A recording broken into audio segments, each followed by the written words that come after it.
Sinking of the Titanic, 1912. The luxury British passenger liner RMS Titanic began construction on March 31, 1909 in the Harland and Wolff shipyard in Belfast, Ireland, and was completed 3 years later in 1912. As one of 3 Olympic-class ocean liners, it was designed to be the largest luxury passenger ship in the world and would cost $7.5 million to build. It had a length of 882 feet 9 inches, or 269.1 meters, a height of 175 feet, or 53.3 meters, and a width of 92 feet 6 inches, or 28 meters, and it weighed 46,328 tons. Below the waterline was the orlop decks for cargo, and the tank top where the engines, boilers, turbines, and electrical generators were. At the very top was the boat deck, where the bridge and wheelhouse were, as well as the lifeboats. In between were the decks for passengers with first, second, and third-class cabins. The level of luxury was so high that second class was comparable to first class on any other ship. The 2,240 passengers would be from all walks of life, from millionaires and celebrities to poor immigrants looking for a better life in America.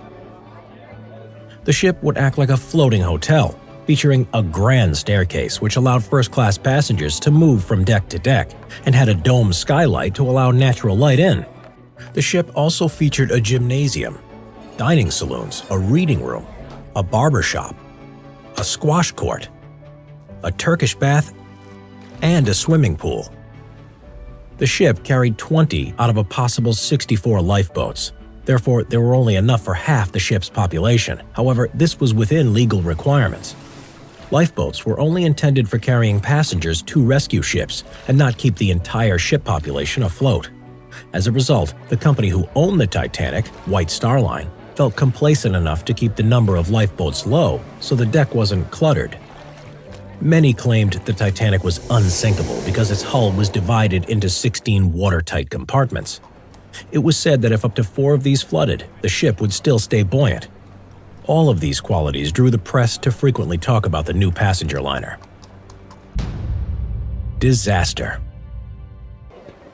In the morning of April 10, 1912, passengers began boarding the Titanic in Southampton, England, with large crowds gathering to watch the ship depart. At noon, the Titanic set sail under command of Captain Edward Smith, beginning her maiden voyage.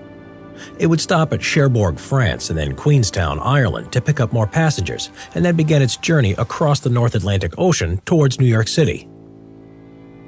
On April 14, 1912, warnings were coming in of icebergs from other liners, so Captain Smith had plotted a new course and continued to steam at full speed, which was standard practice. As it became dark, the temperatures were dropping to below freezing, and there was no moonlight or waves, making it difficult to see approaching icebergs. At 11:40 p.m. ship's time, the ship's lookout, Frederick Fleet, spotted an iceberg from the crow's nest. He rang the warning bell and telephoned the officers at the ship's bridge, shouting, "Iceberg right ahead!" Fleet had spotted the iceberg with his eyes, as the crow's nest binoculars were locked away. The key's owner, Officer David Blair, had been removed from the Titanic's crew at the last minute and forgot to hand over the key. The officers on the bridge quickly turned the ship away from the iceberg, but it was too late. The Titanic grazed the iceberg along its side, ripping several holes in its hull below the waterline, with fragments of ice hitting the deck. At first, everyone felt relief. The lookouts and the passengers didn't even feel the collision. 11:50 p.m. Captain Smith and the ship architect, Thomas Andrews, went to inspect the damage.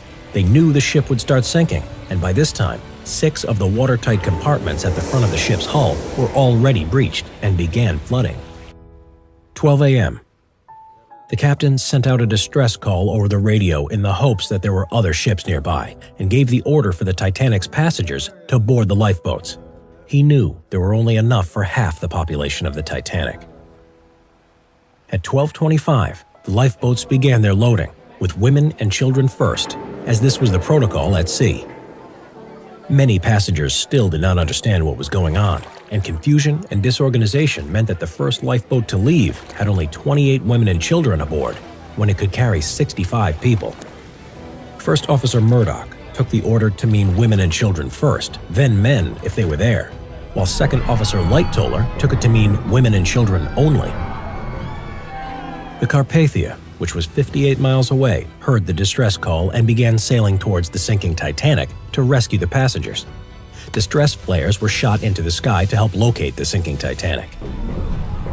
By 1 a.m., with the lower decks flooding, the bow of the ship began to sink below the water's surface. Water was pouring in 15 times faster than it could be pumped out, which was not helped by the fact that many of the passengers had left their portholes open. The unsupported stern and its propellers rose out of the water into the air. Panic and chaos set in as lifeboats were running out. Some people pushed their way to the lifeboats, while others accepted their fate and stayed behind or gave up their spots to more vulnerable passengers. Many did not want to survive the disaster and be branded a coward back home. By 2:05 a.m., the last lifeboat had left, but 1,500 people were left on the ship. The deck was now at a steep height, and many passengers fell into the freezing, icy waters. At 2:17 a.m., the captain announced, "Every man for himself." The stern gave way under the pressure and broke off, with the front half disappearing to the bottom of the ocean. At some point, Captain Smith went down with the ship, a maritime tradition that the captain would do in accepting responsibility for all on board. Some say he went to the wheelhouse and waited for the end, while others say he committed suicide using a pistol. The stern, smashing into the water's surface, became level and soon started to fill with water, sinking nearly 4 kilometers beneath the surface of the ocean. Many died as a result of drowning, but the main cause of death was hypothermia in the freezing waters, which occurred within minutes. Some of the lifeboats returned, but only 4 survivors were found. At 3:30 a.m., the distress flares from the Titanic were spotted by the Carpathia. The Carpathia arrived to the scene at 4:10 a.m. and picked up the lifeboats. Only 705 passengers would survive the disaster, with over 1,500 people losing their lives. Subscribe and click the notification bell for more history videos.